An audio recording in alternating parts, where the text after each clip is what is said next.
శ్రీ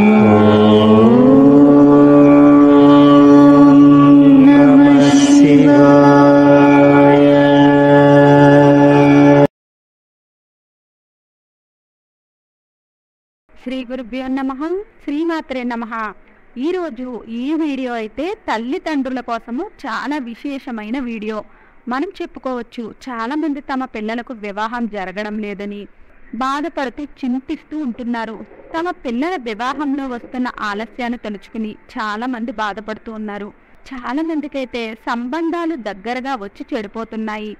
ఈరోజు మనము పసుపు కొమ్ములతో చేసే ఒక సరళమైన పరిహారం గురించి తెలుసుకుందాము. ఈ పరిహారాన్ని మీరు ఇంట్లో ఉండే చేసుకోవచ్చు. మీరు ఈరోజు మనం చెప్పుకునే ఈ పరిహారాన్ని శ్రద్ధగా ధ్యాస పెట్టి విని చేసుకున్నట్లయితే మీ సంతానానికి మీ మనసుకు నచ్చిన సంబంధం కుదిరి వివాహం జరుగుతుంది. ఈ పరిహారాన్ని కావాలి అనుకుంటే వివాహం జరగవలసిన అమ్మాయి లేదా అబ్బాయి చేసుకోవచ్చు. కానీ ఈ రోజులలో పిల్లల దగ్గర అంత సమయం లేదు. మరి ఇప్పుడు వారి జాబు, ఎడ్యుకేషను ఇలా వారు చాలా బిజీగా ఉంటున్నారు. ఆ కారణంగా వారు పరిహారాలను చేయలేకపోవచ్చు. అటువంటి పరిస్థితుల్లో పిల్లలు తల్లిదండ్రులు ఈ పరిహారాన్ని తప్పకుండా చేసుకోవచ్చు. చాలామంది జాతక చక్రాలలో ఉన్న కొన్ని దోషాల వలన వివాహంలో అనేకమైన అడ్డంకులను ఎదుర్కొంటూ ఉంటారు. కొన్ని జాతకాలలో పితృదోషాలు, ఇంకొంతమందికి కుజదోషము, ఇంకొంతమందికి అయితే దిష్టి దోషం తగిలి కూడా ఉండవచ్చు. వీటిలో ఏ దోషమైనా మీ పిల్లలకు తగిలి ఉన్నట్లయితే ఏం జరుగుతుంది అంటే సంబంధాలు వస్తాయి, కానీ ఏ సంబంధము కూడా సఫలీకృతం కాదు. మధ్యలోనే ఆటంకాలు వచ్చి ఆగిపోతూ ఉంటాయి.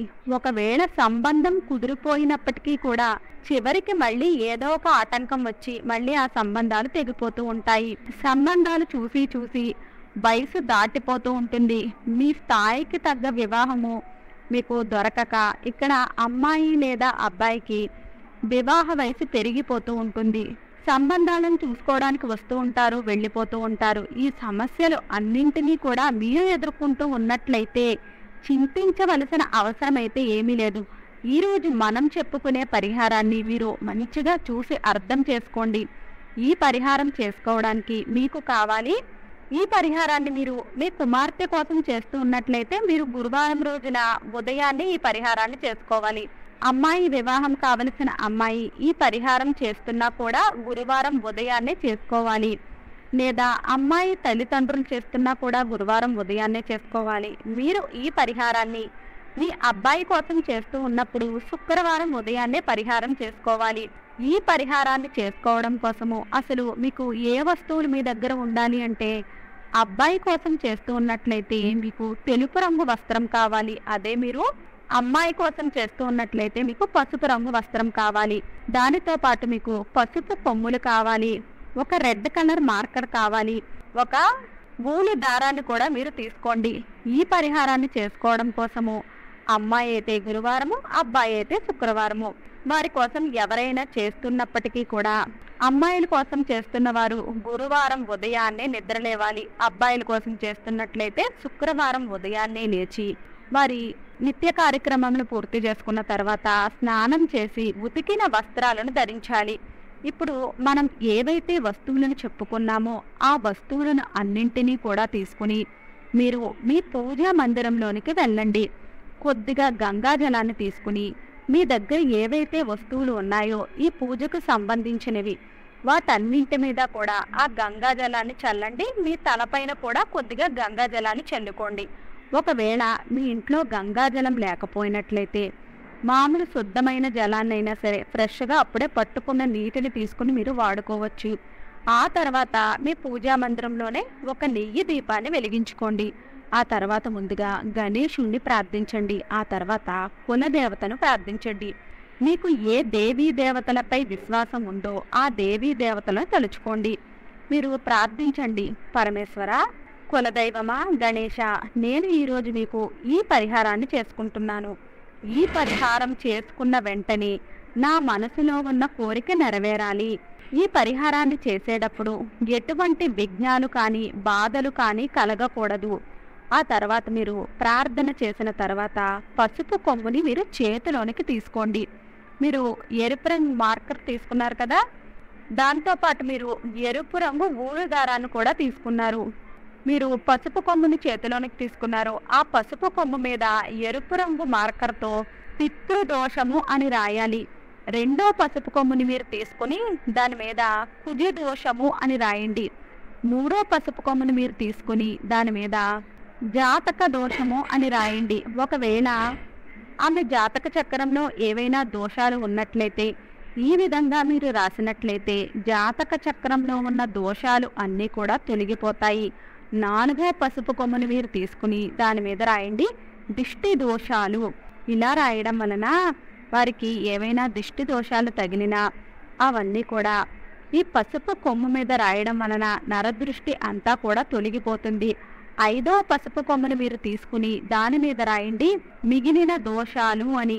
ఇలా రాయడం వలన ఏం జరుగుతుంది అంటే ఒకవేళ వారి జాతక చక్రంలో ఇంకా ఏమైనా దోషాలు మిగిలిపోయి ఉన్నట్లయితే అవన్నీ కూడా తొలగిపోతాయి. మీరు ఇప్పుడు ఏదైతే ఊలు దారం తీసుకున్నారో ఆ దారంతో ఈ పసుపు కొమ్ములు అన్నింటినీ కూడా ఒకదానితో ఒకటే ముడివేయండి. ఈ 5 పసుపు కొమ్ములు కూడా ఒక బండిల్ లాగా తయారయ్యాయి. దానిని మీరు పసుపు రంగు వస్త్రంలో వేసి, అమ్మాయి కోసం చేస్తున్నట్లయితే పసుపు రంగు వస్త్రంలో వేసి ఒక మూటలాగా తయారు చేసుకోండి. దానిపైన మీరు ఒక్క ముడిని మాత్రమే వెయ్యాలి, 2 ముడులను వెయ్యవద్దు. ఒక్క ముడిని గట్టిగా వేసుకోండి. మీరు ఒకవేళ అబ్బాయి కోసం ఈ పరిహారాన్ని చేస్తున్నట్లయితే తెలుపు రంగు వస్త్రంలో వాటిని మూటలాగా కట్టండి.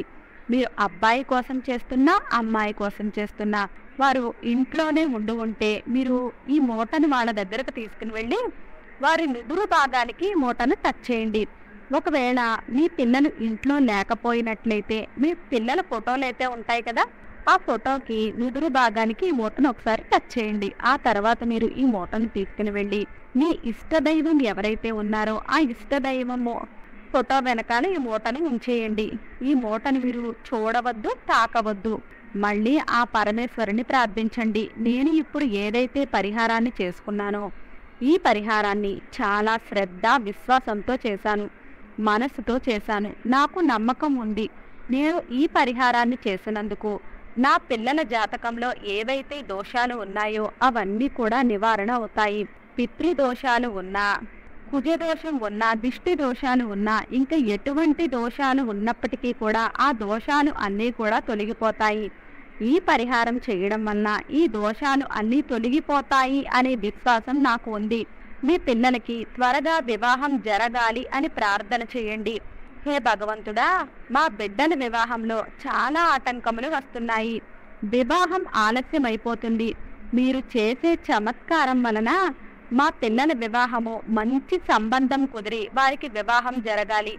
మీ పిల్లలకి వివాహం కుదిరి త్వరగా వివాహ తేదీ నిశ్చయమైతే ఖచ్చితంగా అయిపోతుంది. ఆ తర్వాత మీరు ఆ మూటని తీసుకుని వెళ్ళి ఎక్కడైనా ప్రవహించే నదిలో వదిలేయండి. మీ దగ్గరలో ప్రవహించే నదులు లేనట్లయితే ఏదైనా ఒక వృక్షం కిందకు తీసుకుని వెళ్ళి ఈ మూటని పెట్టేయండి. అంతే చాలు. మీకు మనసుకు నచ్చిన సంబంధము అనేది కుదురుతుంది. మీ సంతానానికి అతి శీఘ్రంగా వివాహం జరుగుతుంది. వీడియో నచ్చినట్లయితే లైక్ చేయండి. వీడియో నచ్చినట్లయితే మన విరాట్ మంత్ర ఛానల్ని లైక్ చేయండి, షేర్ చేయండి, సబ్స్క్రైబ్ చేసుకోండి.